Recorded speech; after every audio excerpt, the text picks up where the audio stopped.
అందరికీ నమస్కారం. ఒక చిన్న విషయమై క్లారిఫికేషన్ ఇవ్వాల్సిన అవసరం వచ్చింది. ఈరోజు సాక్షి మెయిన్ పేపర్‌లో నా నియోజకవర్గంలో ఒక గ్రామంలో పాములపర్రు, కోలమూరు అనే 2 గ్రామాల మధ్యన ఉన్న పొలాలకి వెళ్ళే ఒక రోడ్డు గురించి చాలా అన్యాయంగా మరి పోలీసులు కానీ నేను కానీ వ్యవహరిస్తున్నట్టుగా మరి almost 1/8 page in the main edition వాళ్ళు వేయటం జరిగింది. జిల్లా ఎడిషన్లో అయితే నేను పట్టించుకోకపోయేవాడిని. ఎందుకంటే జిల్లాలో అందరికీ ఏం జరుగుతుందో అనేది అవగాహన ఉంటుంది కాబట్టి. బట్ ఇది రాష్ట్ర వ్యాప్తంగా మరి వాళ్ళకి ఎంతో కొంత సర్క్యులేషన్ ఒక 5-6 లక్షలు ఉంది కాబట్టి అపార్థం చేసుకోకుండా ప్రజలకి నా వివరణ ఇవ్వవలసిన బాధ్యత నాపై ఉంది కాబట్టి నేను ఇచ్చిన వివరణని సాక్షి వారు ఒకవేళ రేపు ప్రచురిస్తే సంతోషిస్తాను. అది వివరణ ఇవ్వాల్సిన బాధ్యత ఉంది. ఆ న్యూస్ హెడ్లైన్ చదువుతా.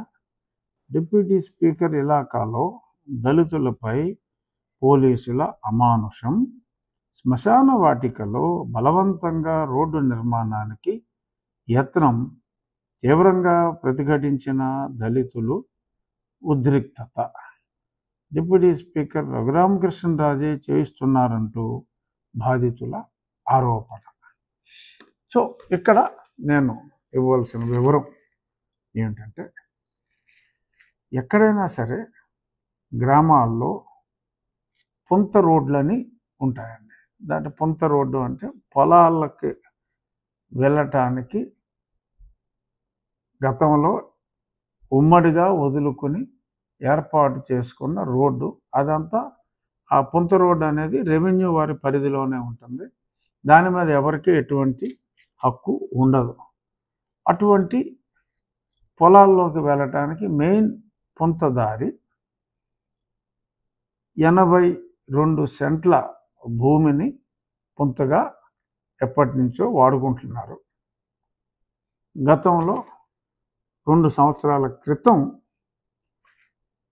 లోకల్ 2 సెంట్ల భూమిని, అంటే అది మొత్తం 82 సెంట్లు అయితే 42 సెంట్ల భూమిని క్రిస్టియన్స్ శ్మశానము నిమిత్తము. ఇక్కడ డిఫరెన్స్ ఉందండి. దళితులు హిందువులు ఒక తనువు చాలించిన తర్వాత దాన్ని తగలబెట్టి అస్థికలను కృష్ణలోనో గోదావరిలోనో స్తోమత ఉన్నవాళ్ళు గంగా నదిలో ప్రయాగలో కలుపుకోవటం, అక్కడ సమాధులు లాంటివి నిర్మించటాలు జరగవు.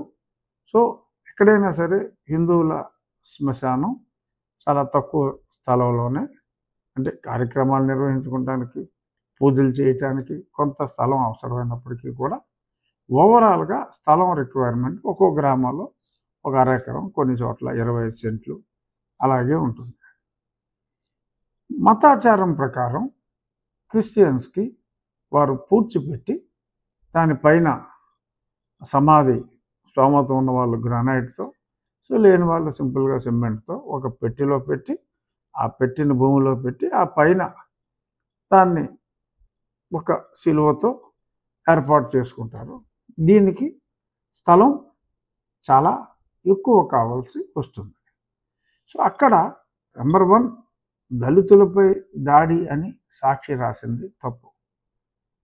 అక్కడ జరిగింది ఏదైతే భూమి అక్కడున్న క్రిస్టియన్స్కి ఇచ్చారో, క్రిస్టియన్స్లో ఒకప్పుడు దళితులుగా ఉన్నవారు ఉండొచ్చు, ఇతర కులస్తులు ఉండొచ్చు.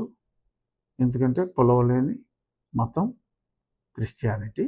సో కాబట్టి అందరూ కూడా ఆ మతం తీసుకున్నవారు కేవలం పూడ్చిపెట్టడం, దానిపైన సమాధి నిర్మించడమే జరుగుతుంది. సో దానికి స్పేస్ ఎక్కువ అవసరం ఉంటుంది. అది గుర్తించి 42 సెంట్ల భూమి కేటాయించడం జరిగింది. కానీ ఆ పక్కనున్న 38 సెంట్ల భూమి ఈ పుంతకి అంటే పుంత మార్గాన్ని యాక్చువల్గా పుంతని ఇవ్వడానికి లేదు, అయినప్పటికీ అప్పుడు కలెక్టర్ గారు ఇచ్చారు, ఓకే, రెవెన్యూ అధికారులు ఇచ్చారు. సో ఆ దారిలో వెహికల్స్ వెళ్ళటానికి ఇంతకంటే అవసరం లేదు అని చెప్పి వారు నిర్ణయించుకున్నారు, ఇచ్చారు, అది తప్పులేదు. ఆ ఇచ్చినది కాక ఆ పుంత రోడ్లో ఎవ్వరు ఎటువంటి వాహనములు మూవ్ అవ్వటానికి వీల్లేదు. వేరే పొలంలోంచి మీరు వేసుకుంటే దారి వేసుకోండి, ఇది మా సమాధులు నిర్మించుకోవటానికి, మా మతాచారం ప్రకారం మా సమాధులు నిర్మించుకోవటానికి, అది శ్మశానం, హిందూ శ్మశాన వాటిక కాదు. సమాధులు నిర్మించుకోవటానికి మాకు ఎక్కువ స్థలం కావాలి, కాబట్టి కేటాయించిన స్థలం కన్నా ఆ పక్కన ఉన్నది కూడా మేము మా క్రిస్టియన్ శ్మశాన వాటికగానే మేము భావిస్తున్నాం, మీరెవరూ రావటానికి వీల్లేదు, మీ పొలాల్లోకి మీరు వెనక పొలాల్లోకి వెళ్ళాలి అంటే మీరు పక్కన ఉన్న రైతుల పొలాల్లోంచి దారేసుకెళ్ళండి తప్ప ఇది కుదరదు అని చెప్పి అంటే ఆ రైతులందరూ వారి సమస్యని నా వద్దకు తీసుకొస్తే నేను ఎంఆర్ఓ గారికి వారికి ఏదైతే 42 సెంట్లు కేటాయించారో ఆ భూమిని మీరు ఇయర్ మార్క్ చేసి ఆ పక్కనున్న భూమిని అదే ఒక చిన్న పుంత మార్గం, కనీసం ఒక ట్రాక్టర్ అయినా వెళ్ళే విధంగా వీళ్ళకి ఇయర్ మార్క్ చేయకపోతే మొత్తం భూమిని వాళ్ళే తమదిగా భావించి అక్కడ కూడా ఈ సమాధులన్నీ వచ్చేస్తే చాలా ఇబ్బంది పడతారు, రైతులు ఇబ్బంది పడతారు. సో కాబట్టి ఉన్న వారికి కలెక్టర్ గారు అలాట్ చేసిన భూమిని వారికి ఇచ్చి ఆ పక్కన రైతులకి ఇబ్బంది లేని విధంగా, వెనకాల చేపల చెరువులు ఉన్నాయి, వరి పొలం ఉంది. సో కాబట్టి ఆ వెహికల్స్ వరి అయితే ధాన్యం తెచ్చుకోవాలి, మరి చేపల చెరువులు అయితే డైలీ మేత వేయాలి, ఇవన్నీ ఉన్నాయి. కాబట్టి వారి హక్కులకి భంగం కలిగించకుండా వీరికి ఇచ్చిన దాన్ని ఇబ్బంది లేకుండా రెవెన్యూ వాళ్ళని విడగొట్టమని పంపిస్తే వాళ్ళు తీసుకెళ్ళిన పరికరాలని అక్కడికి వచ్చి ఆ పరికరాలని తీసి పక్కనున్న కాలువలోనే ఎక్కడో విసిరేసి రివర్స్లో దాడి చేసి ఒకళ్ళిద్దరు వ్యక్తులు సమస్య వెళ్ళాలంటే ఏముందండి, కళ్ళు మూసుకుని పడిపోతే సమస్య వెళ్ళిపోయారంటారు. సో ఊరికేనే మరి అలా కళ్ళు తిరిగి పడిపోయినట్టుగా నటిస్తే వీరు నిన్న ఎండ 38 డిగ్రీలు ఉంది అక్కడ, వీరు తీసుకెళ్ళి చొక్కా వేసుకున్నప్పటికీ ఆ రోడ్డు మీద పడుకోబెడితే మరి తార్ రోడ్డు సర్రని కాలుతుంది కాబట్టి ఏదో కొద్దిగా కాలిన వెంటనే వాళ్ళు లేచిపోయారు.